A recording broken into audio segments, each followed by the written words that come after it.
Time प्रधानमंत्री नरेंद्र मोदी जी ने जहां दुनिया के पैमाने पर भारत की छवि को बदलने का काम किया है, हमारे पड़ोसी देश चाहे पाकिस्तान हो या दूसरे राष्ट्र हो, समय समय पर भारत को आंख दिखाते थे। कांग्रेस पार्टी के नेतृत्व में बराबर यही आवाज आती थी, अब की हम नहीं छोड़ेंगे। लेकिन जब पुलवामा में घटना हुई, भारतीय जनता पार्टी की सरकार ने तय किया हम तोड़ जवाब देंगे। हमने सर्जिकल स्ट्राइक भी की और एयर स्ट्राइक भी की। पाकिस्तान में घुस करके दुश्मन के बंकरों को, आतंकवादियों के घरों को तबाह करने का काम हमारी सेना ने किया। आदरणीय प्रधानमंत्री नरेंद्र मोदी जी के नेतृत्व। मनपुरी के लोगों, आपको याद होगा जब भारत का एक वीर सैनिक पाकिस्तान में घुस करके उनके जहाज को तबाह कर रहा था, तो उनका जहाज भी पाकिस्तान के खेतों में गिरा था। मैनपुरी के लोगों की सांसें थमी हुई थी। जैसे भारत पाकिस्तान का मैच होता है, आखिरी ओवर है और 12 रन बनाने वाले से 4 है, ऐसी स्थिति थी। जहाज वहां गिरा, हमारा आपको पायलट अभिनंदन दोनों हाथ ऊपर उठा करके पाकिस्तान के खेत में खड़े करके और सेना ने कब्जे में लेने का काम किया था। आप सबको अच्छी तरह याद होगा।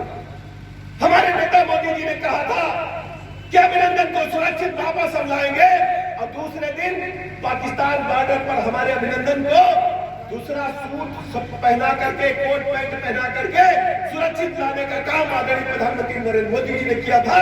ये हमारे प्रधानमंत्री नरेंद्र मोदी जी जो देश और दुनिया में भारत की छवि को बदलने का काम कर रहे हैं। दूसरी तरफ आप जानते हैं, आदरणीय मुख्यमंत्री योगी जी को सब लोग जानते हैं। मैनपुरी में तो और आफत थी।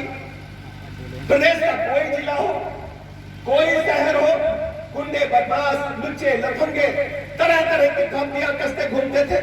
हमारी भोली वाली बेटियों को सड़क पर निकलना मुश्किल था। Degree college, school, inter college के बाहर जहां महिलाएं काम करती थी, वर्क स्टेशन पर समाजवादी पार्टी के संरक्षण में गुंडे उन पर बुरी नजर डालते थे।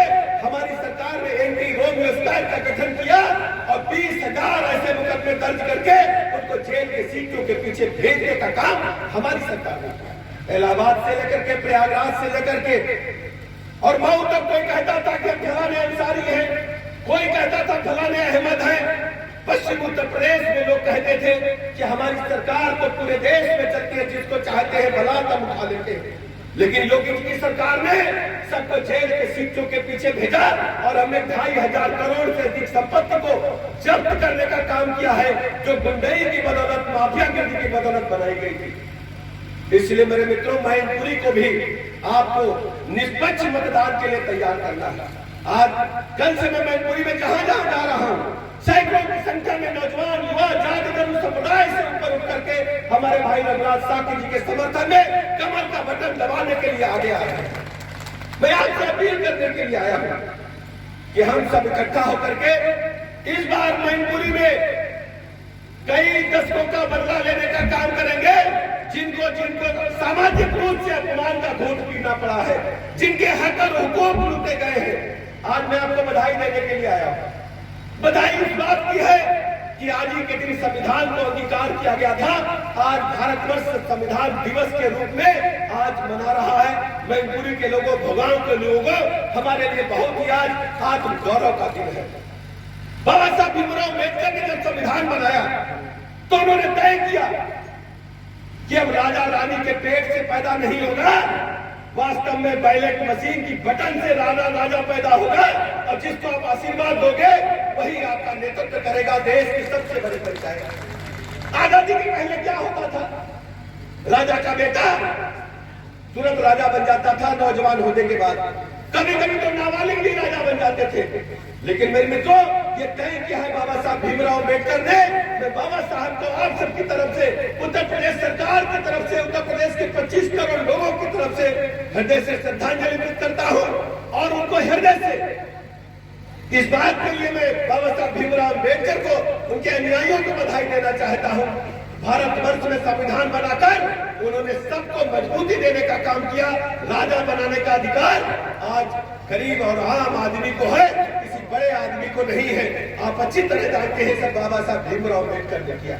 इसलिए मैं भीमराव अम्बेडकर साहब के अनुयायियों से कहना चाहता हूँ, मैनपुरी के लोगों, इकट्ठा होकर के एक और कमल चुनाव चिन्ह के आगे बटन दबाकर बाबा साहब भीमराव अम्बेडकर के सपने को साकार करें। यही तीन लक्ष्य आप सबको मैं देकर के जाना चाहता हूँ। मेरे नौजवान मित्रों, मैनपुरी बदलाव के लिए करवट ले रहा है। मैनपुरी की सरजमी पर सब लोग इकट्ठा होकर के एक एक वोट हमारे दोस्त रघुराज साके को देने का काम करें। आप जानते हैं रघुराज साके एक युवा ईमानदार कर्मठ सिपाही है और इन्होंने भारतीय जनता पार्टी को इसलिए आने का काम किया कि भारत माता के समर्पित भाव से काम करने की इनके अंदर तीव्र इच्छा थी। भारत माता के प्रति जितने भी हमारे साथी तीव्र इच्छा से काम करने के लिए तैयार हैं, हमारे दरवाजे सबके लिए खुले हैं। मैं मैनपुरी के लोगों से हाथ जोड़कर आज विनती करने के लिए आया हूँ। एक एक बूथ जाकर के, एक एक घर जाकर के आप सब कमल के आगे बटन दबा करके आदरणीय प्रधानमंत्री नरेंद्र मोदी जी के सपनों का भारत बनाने के लिए हम सबको इकट्ठा होकर के कमल को इस बार 5 तारीख को खिला देना है। मैनपुरी बदलाव की राह पर है और मैनपुरी को पूरे प्रदेश में मॉडल लोकसभा क्षेत्र के रूप में विकसित करने का काम योगी जी की सरकार करेगी। कोई भी सड़क, नाली, खड़ंजा, ट्यूबवेल जो भी डिमांड आपकी है, मैंने कई गलियों में जाकर के देखा है, कई गांवों में जाकर के देखा है, सड़क नहीं बनी क्योंकि हमारे लोग वहां नहीं रहते हैं, हमारे वोट वहां नहीं रहते हैं। ऐसा समाजवादी पार्टी की सरकार ने दुर्भांत करने का काम किया है। इसलिए मेरे मित्रों, आज अवसर आया है 5 तारीख को सभी लोग इकट्ठा हो जाएं, जाति धर्म संप्रदाय से ऊपर उठ करके कमल चुनाव चुन के आप बटन दबा करके ऐतिहासिक वोटों से हमारे दोस्त को विजयी बनाएं। इन्हीं लफ्जों के साथ मैं आप सबका आभार प्रकट करता हूँ। बहुत बहुत धन्यवाद।